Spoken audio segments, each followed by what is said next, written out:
Ya, bismillahirrahmanirrahim. Assalamualaikum warahmatullahi wabarakatuh. Selamat pagi Ananda semuanya. Bagaimana kabarnya hari ini? Tentu dalam keadaan sehat bukan? Mudah-mudahan kita semua selalu ada dalam lindungan Tuhan Yang Maha Esa ya.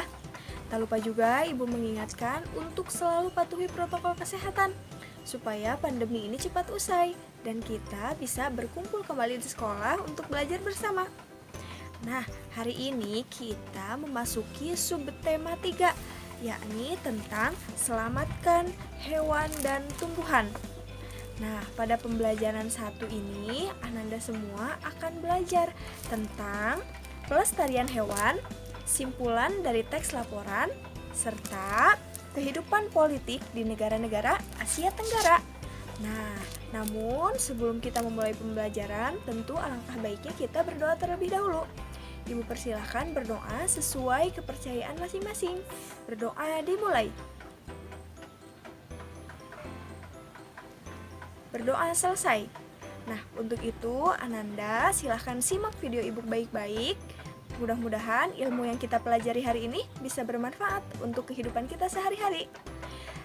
Selamat belajar semuanya. Nah, ibu ingin bertanya, di antara Ananda semua, ada yang tahu tidak harimau Sumatera, orang utan dari Kalimantan, badak bercula 1 dari ujung kulon? Nah, hewan-hewan tersebut merupakan hewan langka loh, asal Indonesia yang dilindungi. Nah, kenapa ya hewan-hewan tersebut menjadi langka dan dilindungi? Nah, kita cari tahu bersama-sama yuk pada pembelajaran 1 kali ini. Nah, ibu di sini mempunyai gambar. Yang satu gambar hutan dan yang satu gambar perkotaan. Nah, mari kita cari tahu dengan menjawab 4 pertanyaan, ya. Nah, dari gambar tersebut, ya, pertama, apa yang akan terjadi dengan hutan tersebut apabila dijadikan perkotaan? Nah, hutan tersebut apabila dijadikan perkotaan, kira-kira apa yang akan terjadi? Selain itu, bagaimana dengan nasib hewan-hewan yang hidup di hutan tersebut? Nah, kalau semisal hutan tersebut dijadikan perkotaan, bagaimana ya nasib hewan-hewan yang hidup di hutan tersebut? Nah, selanjutnya, di mana hewan-hewan tersebut akan tinggal jika hutan telah musnah? Di hutan tentu banyak jenis-jenis hewan yang tidak sering kita lihat ya. Tapi ketika hutannya dijadikan perkotaan, hewan-hewan tersebut akan tinggal di mana? Nah, selanjutnya, bagaimana pengaruhnya terhadap kehidupan manusia jika seluruh pohon dan semua hutan di bumi musnah? Coba bayangkan, apabila hutan dan pohon di bumi ini musnah, bagaimana ya? Apa pengaruhnya terhadap kehidupan manusia? Ya, coba Ananda jawab pada buku tulis Ananda semuanya. Nah, bagaimana? Sudah dijawab semua pertanyaannya?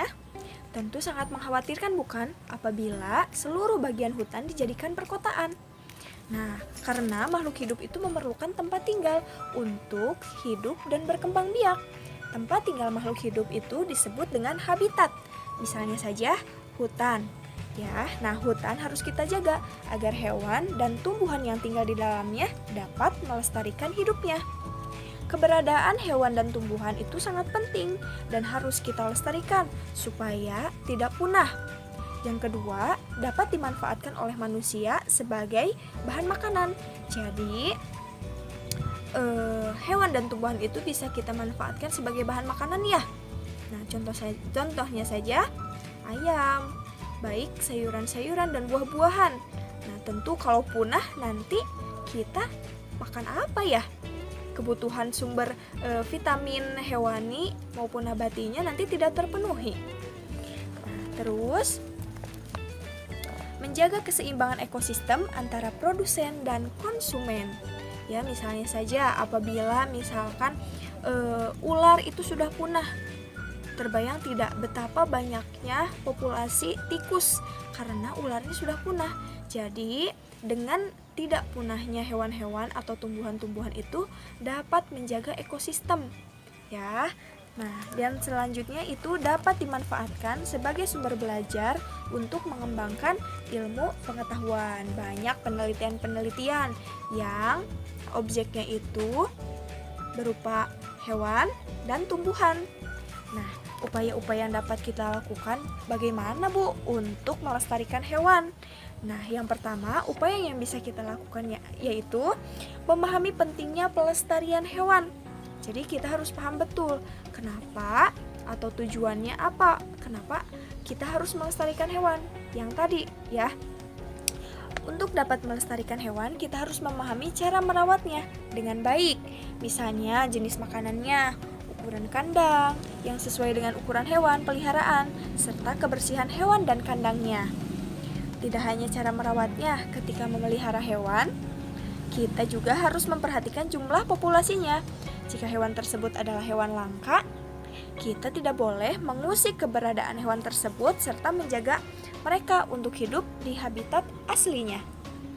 Selain itu, kita juga harus mendukung aktivitas pelestarian hewan langka, misalnya dengan tidak memelihara hewan langka tersebut.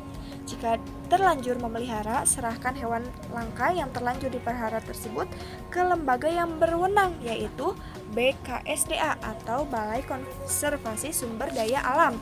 Nah, jadi kita harus tahu betul, untuk merawat hewan itu tidak sembarangan ya. Makannya kita harus tahu, ukuran kandangnya kita harus tahu, dan kita juga harus tahu apakah hewan yang kita pelihara itu jenis hewan langka atau bukan, ya. Nah, yang selanjutnya, membuat tempat penangkaran untuk hewan langka. Nah, pembuatan penangkaran hewan bertujuan agar hewan langka dapat berkembang biak dengan aman. Setelah cukup umur, mereka dilepas ke alam bebas agar hidup secara alamiah. Setelah cukup umur, nanti dilepas, penangkaran hewan dapat dilakukan secara ex situ dan in situ. Ex situ itu artinya di luar habitat aslinya, seperti kebun raya, kebun binatang, dan taman safari. Sedangkan in situ artinya di dalam habitat aslinya, seperti taman nasional, cagar alam, suaka marga satwa, dan hutan lindung. Beberapa jenis hewan langka di Indonesia adalah komodo, orangutan, harimau Sumatera, badak bercula 1, burung cendrawasih, dan burung jalak Bali. Dan yang terakhir, upaya yang bisa kita lakukan untuk memelihara hewan dari kepunahan yaitu tidak melakukan pemburuan liar dan jual beli hewan langka. Nah, ini salah satu bentuk kriminalitas ya, karena terdapat Undang-Undang Republik Indonesia Nomor 5 Tahun 1990 Pasal 19. Setiap orang dilarang melakukan kegiatan yang dapat mengakibatkan perubahan terhadap keutuhan kawasan suaka alam. Nah, apabila diketahui kita melakukan jual beli hewan langka, itu bisa termasuk tindakan yang bisa diperkarakan ke jalur hukum loh. Nah, untuk itu kita harus senantiasa menjaga kelestarian hewan supaya tidak punah. Nah, selain itu, di sini ada kampanye tentang ayo selamatkan hewan dan tumbuhan. Nah, untuk itu, karena bertambahnya jumlah penduduk di dunia dan meningkatnya kepentingan manusia yang hidup di dunia ini, menjadikan hutan di dunia ini semakin terancam kelestariannya ya. Nah, kita sebagai manusia, apa sih yang harus kita lakukan untuk melestarikan hutan dan hewan yang ada di dalamnya? Nah, di sini mari kita bersama-sama membaca sebuah teks yang berjudul Ayo Lestarikan Hewan dan Tumbuhan Langka di Indonesia. Mari kita baca bersama-sama ya. Ayo lestarikan hewan dan tumbuhan langka di Indonesia. Indonesia merupakan negara kepulauan yang kaya akan beragam jenis hewan dan tumbuhan. Setiap pulau di Indonesia memiliki hewan yang unik dan menjadi ciri khas pulau tersebut. Komodo di Kepulauan Nusa Tenggara Timur merupakan salah satu contoh hewan langka yang dilindungi oleh dunia internasional. Pulau Komodo secara resmi diakui sebagai salah satu dari 7 keajaiban dunia. Pulau ini menjadi sebuah taman nasional yang dikagumi oleh masyarakat dunia. Taman nasional banyak terdapat di Indonesia, seperti Taman Nasional Tanjung Puting di Kalimantan yang melindungi orangutan. Tujuan dibuatnya Taman Nasional adalah untuk melestarikan hewan dan tumbuhan yang semakin berkurang jumlahnya. Bertambahnya jumlah penduduk menjadi penyebab utama berkurangnya hutan tempat hidup hewan-hewan tersebut. Pembangunan gedung dan perumahan menjadi penyebab menyingkirnya hewan tersebut dari habitat aslinya. Perburuan liar mengakibatkan hewan tersebut berada di ambang kemusnahan. Nah, coba dari teks tersebut, Ibu punya pertanyaan. Mengapa hewan-hewan tersebut perlu dilestarikan? Apa manfaatnya bagi kelangsungan hidup rakyat Indonesia? Nah, tadi kan ada Pulau Komodo. Selanjutnya juga ada hutan yang melindungi orangutan. Nah, mengapa sih kita sebagai manusia harus melestarikan kehidupan hewan-hewan tersebut? Apa berpengaruh terhadap kehidupan warga Indonesia? Silahkan kalian utarakan pendapat kalian pada buku catatan ya. Nah, bagaimana dengan hewan dan tumbuhan di daerahmu? Apakah kelestariannya terjaga? Coba di sekitar kalian. Ada tidak jenis hewan atau tumbuhan yang mulai musnah? Nah, jangan sampai menjadi hewan atau tumbuhan yang sudah musnah sehingga kita tidak mengenal kembali ya. Tetap lestarikan ya. Ananda bisa membaca ulang teks yang berjudul Ayo Lestarikan Hewan dan Tumbuhan Langka Indonesia. Kemudian tentukan kesimpulannya dan tulis pada buku catatan kalian ya. Nah, untuk itu apabila sudah selesai, kita lanjut ke kegiatan selanjutnya, yakni kegiatan Ayo Membaca. Nah, hewan dan tumbuhan telah memberikan manfaat yang luar biasa, bukan hanya untuk penduduk Indonesia, namun untuk penduduk di Asia Tenggara. Nah, kondisi geografis yang sama membutuhkan pengaturan dan pemikiran agar penduduk dapat hidup berdampingan dalam memanfaatkan kondisi alamnya. Nah, kawasan Asia Tenggara merupakan wilayah yang luas perairannya lebih besar dibanding dengan luas daratan. Keputusan-keputusan terkait permasalahan kelautan banyak dibahas oleh sebagian besar negara-negara ASEAN. Negara-negara di kawasan Asia Tenggara mempunyai sistem pemerintahan yang berbeda-beda. Namun pada dasarnya semua berbentuk republik, kecuali Thailand, Kamboja, Laos, dan Brunei Darussalam yang berbentuk kerajaan. Nah, sebagian besar mata pencaharian penduduk di Asia Tenggara adalah bercocok tanam. Oleh sebab itu, kerjasama di bidang produksi hasil pertanian dan perkebunan dibahas bersama di Bali tahun 2003. Nah, jadi pada pembelajaran 1 kali ini kita akan membahas mengenai kegiatan-kegiatan politik negara-negara ASEAN ya. Nah, untuk menambah pengetahuan tentang kondisi politik negara-negara ASEAN, Ibu bacakan satu persatu kondisi setiap negara-negara ASEAN ya. Nah, yang pertama itu ada Brunei Darussalam. Brunei Darussalam, kepala negaranya yakni Sultan Haji Hassanal Bolkiah Muizzaddin Wad Daulah. Nah, ibu kotanya Bandar Seri Begawan. Bahasanya Melayu dan Inggris. Mata uangnya Brunei Dolar. Hari kemerdekaannya 1 Januari 1984. Lagu nasionalnya Allah Peliharakan Sultan. Brunei adalah negara kecil yang terletak di bagian utara Pulau Kalimantan. Brunei berhasil memperoleh kemerdekaannya pada tahun 1984 setelah hampir 1 abad berada di bawah kekuasaan Inggris. Saat ini Brunei merupakan negara yang berpendapatan per kapita tertinggi di kawasan Asia Tenggara. Sistem pemerintahan Brunei berbentuk Kesultanan Islam yang dipimpin oleh seorang sultan. Nah, negara selanjutnya yakni Kamboja. Kepala negaranya Raja Norodom Sihamoni. Kepala pemerintahannya Perdana Menteri Hun Sen. Ibu kotanya Phnom Penh. Bahasa nasionalnya Khmer, mata uangnya riel. Nah, hari kemerdekaannya 9 November 1953. Lagu nasionalnya Norwich atau Royal Kingdom. Luas wilayah Kamboja tidak besar. Wilayah Angkor merupakan pusat pemerintahan Khmer. Kekaisaran ini menguasai sebagian besar daratan utama Asia Tenggara di abad ke-9 sampai dengan abad ke-23. Bangunan peninggalan Kekaisaran Khmer yang sangat terkenal adalah Candi Angkor yang juga dijadikan lambang negara Kamboja di bendera negara Kamboja. Nah, selanjutnya ada Indonesia. Ya, kepala negaranya itu presiden. Sekarang itu dijabat oleh Joko Widodo ya. Nah, ibu kotanya Jakarta. Bahasa nasionalnya bahasa Indonesia. Hari kemerdekaannya yang sebentar lagi nih itu 17 Agustus 1945.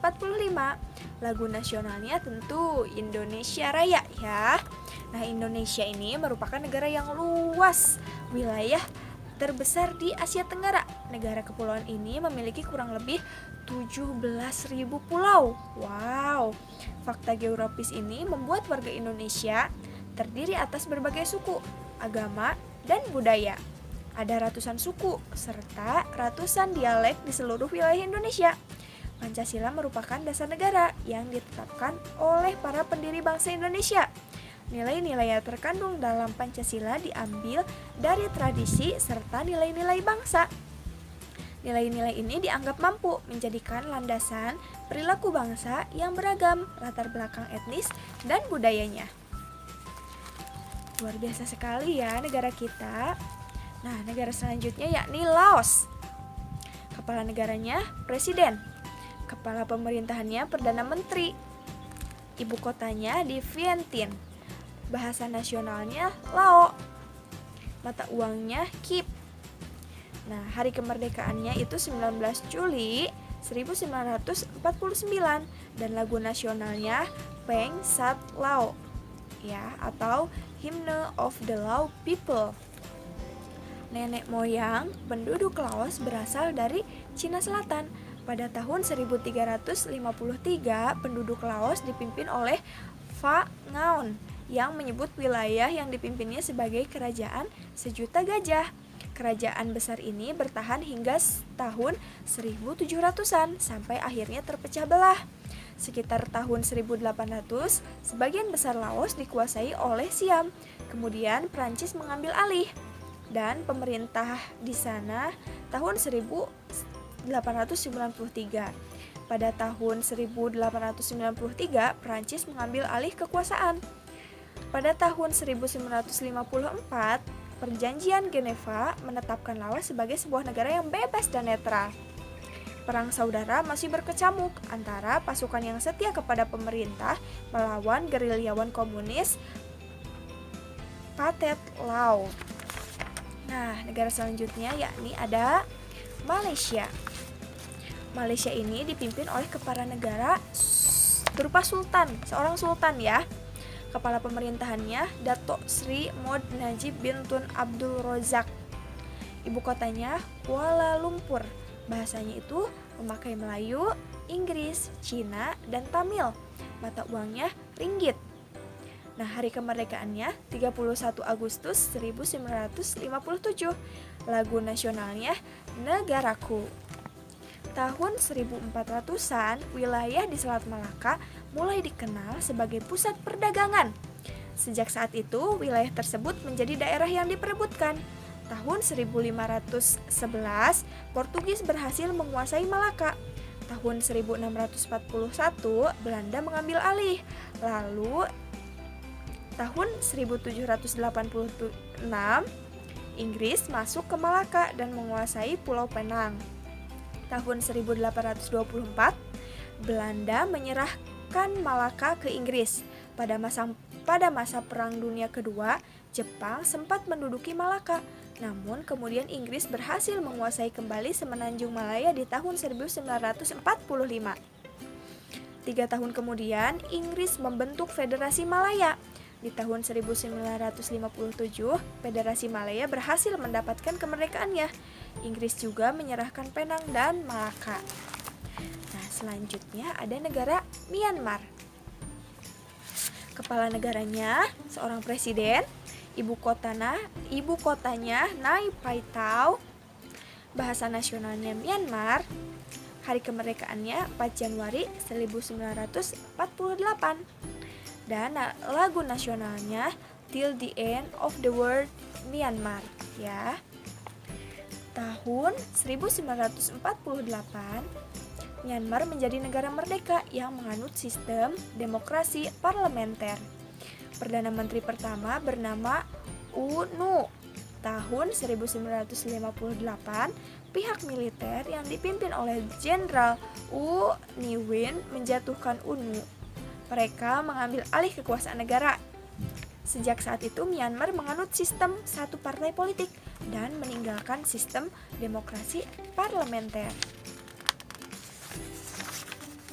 Nah, selanjutnya ada negara Filipina. Nah, kepala negara itu seorang presiden. Ya. Ibu kotanya Manila.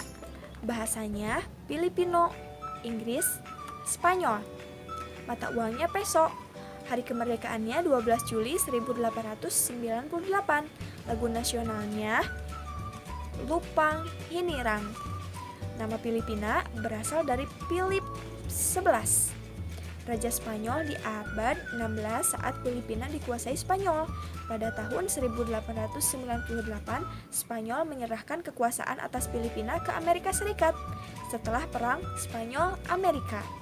Di tahun 1935, Filipina sudah memiliki pemerintahan sendiri, namun kemerdekaan mereka tertunda oleh Perang Dunia Kedua dan serangan dari tentara Jepang.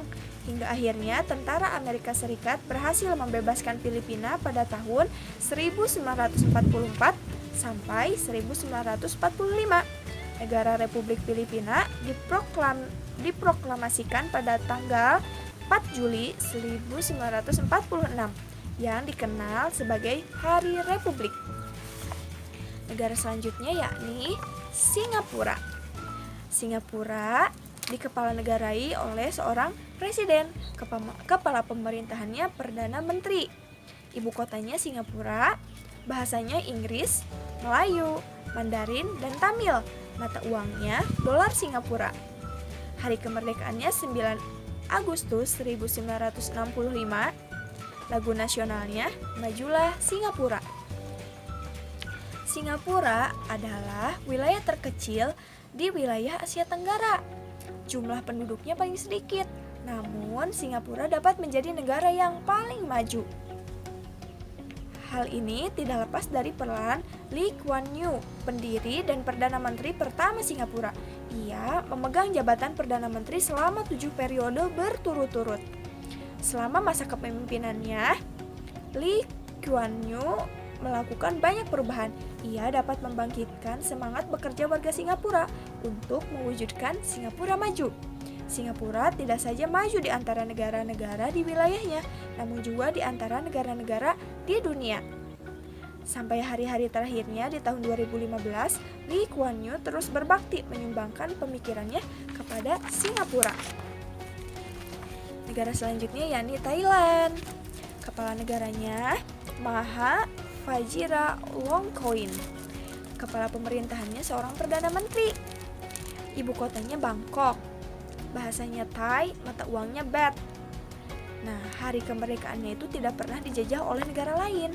Jadi, Thailand itu satu-satunya negara Asia Tenggara yang tidak pernah dijajah oleh negara lain. Nah, selanjutnya ada lagu nasional, National Anthem of Thailand.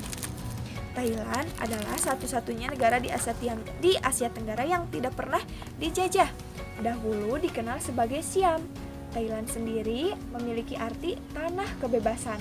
Sejak 1932, Thailand menganut sistem monarki konstitusional yang dipimpin oleh seorang raja. Raja kemudian memilih Perdana Menteri dari anggota Dewan Perwakilan. Thailand mulai dihuni oleh manusia diperkirakan pada 2000 tahun sebelum Masehi. Hal ini diperkuat dengan ditemukannya situs arkeologi di Ben Siang.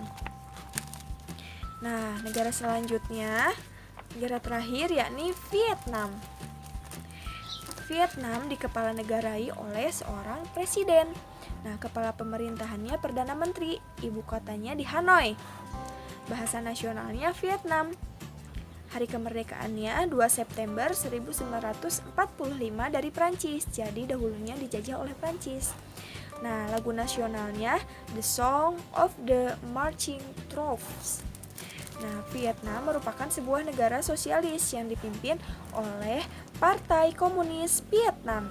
Presiden merupakan kepala negara yang sekaligus menjadi pemimpin militer.